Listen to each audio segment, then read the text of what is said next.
Usap-usapan nga po sa social media ngayon ang posibilidad na pagbabalik ni LeBron James sa kanyang dating team na Cleveland Cavaliers kapag tuluyan ang natapos ang kanyang kontrata sa Lakers sa ngayong off-season at naging isang free agent na ito. Pero ayon sa isang NBA insider, hindi rin naman papayag ang Lakers na basta-bastang umalis ito sa team at bumalik sa Cleveland. Susubukan pa rin naman itong kumbinsihin ni Rob Pelinka manatili sa lineup sa mga susunod na taon. Sa katunayan, balak nga nilang oferan si LeBron James ng kontrata sa off-season.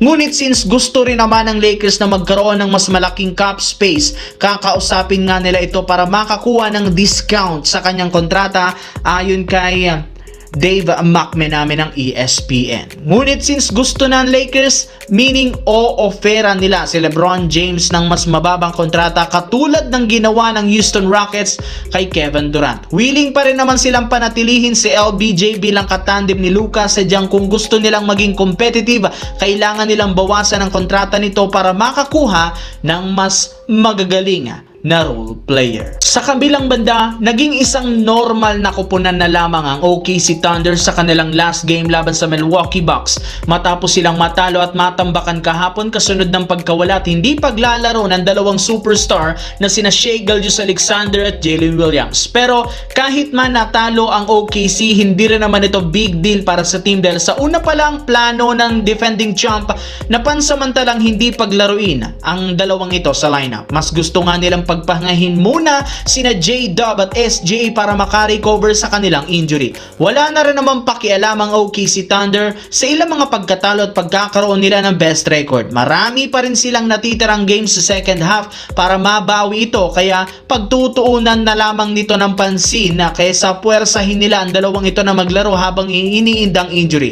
Hanggat healthy si SGA kasama si J-Dub, malaki ang tsansa nga madepensahan nila ang titulo. Sa kabilang banda, up until now, hindi pa rin naman nakakabawi ang Milwaukee Bucks dahil hanggang ngayon bagsak pa rin ang kanilang team sa Eastern Conference sa kanilang record na 23-30 bilang pan-12. Pero kahit man alanganin ng kalagayan ng team, unti-unti na rin naman silang nakakabawi matapos nilang maipanalo ang last 2 games kontra sa Charlotte Hornets at Oklahoma City Thunder at magkaroon sila dito ng impressive win. Nagawa nila yan dahil sa pag-step up ng bagong player katulad ni Cam Thomas na nag-average na ng 17 points a game sa kanyang first 2 games lamang at si Ousmane Dieng na nag-average ng 13 points a game sa first 3 games. Kaya maging si Giannis Antetokounmpo aminadong natutuwa sa pinapakita ng team ngayon. Kitang-kita na sa expression nito habang nanunood siya sa nakalipas na game sa bench na gustong-gusto nga niya kung gaano kaganda ang galaw ng kanyang mga bagong kakampi. Kaya mukhang eto ang hinihintay ng Milwaukee Bucks na momentum para makabalik muli sa itaas ng standings.